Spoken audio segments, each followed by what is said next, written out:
நம்ம ஊர்ல ஒரு கல்லை தூக்கி எறிஞ்சா அது ஒரு என்ஜினியர் மேலேயோ இல்லை டாக்டர் மேலேயோ போய் விடும்னு சொல்லிட்டு ஒரு கிண்டலா சொல்லுவாங்க.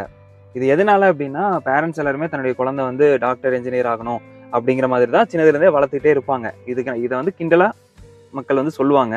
இதை நான் கேட்டிருக்கேன். ஸோ அந்த மாதிரி இப்படி ஒரு எதிர்பார்ப்பு இருக்கக்கூடிய பேரண்ட்ஸ் மத்தியில இந்த டிஎம்ஐடி டெஸ்ட் அந்த குழந்தைக்கு எடுக்கிறாங்க அப்படின்னா, அந்த டெஸ்டோடைய ரிப்போர்ட் பார்த்தீங்கன்னா, இவங்க ஒரு சிறப்பான ஒரு ஆர்டிஸ்டா வரக்கூடிய வாய்ப்பு அதிகமா இருக்கு அப்படிங்கிற மாதிரி அந்த டெஸ்டுடைய ரிப்போர்ட் வருதுன்னு வச்சுக்கோங்களேன் எக்ஸாம்பிளுக்கு. அப்படி வரும்போது அந்த பேரண்ட்ஸுடைய மனநிலை எப்படி இருக்கும் அப்படிங்கிற மாதிரி ஒரு கேள்வி வந்து எனக்கு வருதுங்க. எதனால அப்படின்னா, நல்ல ஒரு உச்சம் தொட்ட ஒரு ஒரு ஆக்டர் அந்த மாதிரி ஒரு ரேஞ்சை வந்து ரீச் பண்ணிட்டாங்க அப்படின்னா ஒன்றும் பிரச்சனை இல்லை. ஆனால் அது ரீச் பண்ணுற வரைக்கும் எவ்வளோ ஸ்ட்ரகிள்ஸ் இருக்குது, ஃபேமிலி ரன் பண்ணக்கூடிய விஷயங்கள் இருக்குது. இதெல்லாம் பார்க்கும்போது அந்த பேரண்ட்ஸுக்கு வந்து இது ஒரு ஒரு உறுத்தலான ஒரு விஷயமா இருக்காதா அப்படிங்கிற மாதிரி ஒரு கேள்வி வந்து எனக்குள்ள வருது. ஸோ இதுக்கு என்ன மாதிரியான சொல்யூஷன் வந்து நம்ம கொடுக்க முடியும் சார் டிஎம்ஐடி வச்சு? கிளியரான ஒரு கொஸ்டின் ப்ராக்டிக்கலாக கேட்டிருக்கீங்க. ஆக்சுவலாக நான் எதிர்பார்த்த ஒரு கேள்வி தான். இது என்ன அப்படின்னா, நிலத்தை பற்றிய போதிய தெளிவில்லாமல் அதில் ஒரு பயிர் செய்கிறதுக்கு ஒப்பானது இது. அதாவது ஒரு காலிஃப்ளவரை கொண்டு வந்து கோயம்புத்தூரில் வளர்க்கணும்னு நினைக்கிறது எந்த அளவுக்கு ஒரு சிரமமான விஷயமோ, அதே மாதிரி தான் ஒரு பிரெயின் பேட்டர்னுக்கு எதிரான வகையில் ஒருத்தரை டியூன் பண்ணுறதும் அதுக்கு பொருத்தமான ஒரு ஒன்று தான்.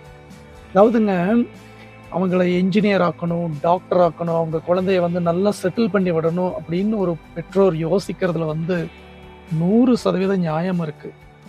அதே மாதிரி அது ஒவ்வொரு பெற்றோரோட ஆசையும் தான். ஆனால் என்னன்னா, அவங்கள அந்த துறையில் ஈடுபடுத்தும் போது அவங்க ஜெயிப்பாங்களாங்கிறது ஒன்று இருக்கு இல்லையா? அதை ஜெயிக்கிறதுக்கு அவங்க எடுத்துக்கக்கூடிய ஸ்ட்ரெஸ்ன்னு ஒன்று இருக்கு இல்லையா? அவங்கள கஷ்டப்பட்டு நீங்கள் என்ஜினியர் ஆக்கிடலாம். ஒரு பெஸ்ட் என்ஜினியராக ஆக்குறது கஷ்டம். என்ன சொல்கிறேன் அப்படின்னா, அந்த என்ஜினியரிங் ஸ்டடி அவங்க பாஸ் பண்ணுறதுக்கே ரொம்ப சிரமப்பட வேண்டியதாக இருக்கும். அதுக்கப்புறம் அதே இண்டஸ்ட்ரியில் அவங்க லைஃப் பூரா வேலை செய்யணும்னா ஒவ்வொரு நாளும் அவங்க வந்து ஸ்ட்ரெஸ்ஸை மட்டுமே அனுபவிச்ச ஒருத்தரோட லைஃப் எப்படி இருக்கும்?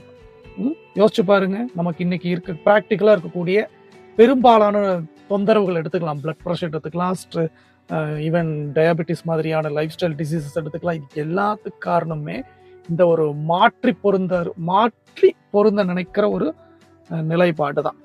ஸோ சிம்பிளாக என்ன சொல்கிறேன்னா, இதுக்கு பதிலாக அவங்களுக்கு பிடிச்ச, அவங்க பிரெயின் பேட்டர்னுக்கு பிடிச்ச பொருத்தமான ஆர்டிஸ்ட் லைன்லேயே விட்டீங்க, ஒரு விஷுவல் கம்யூனிகேஷனோ இல்லை மீடியா இண்டஸ்ட்ரி, ஜேர்னலிசம், இது மாதிரியான விஷயங்களுக்குள்ள விட்டீங்க அப்படின்னா அவங்க ஜஸ்ட் பாஸ் பண்ண மாட்டாங்க.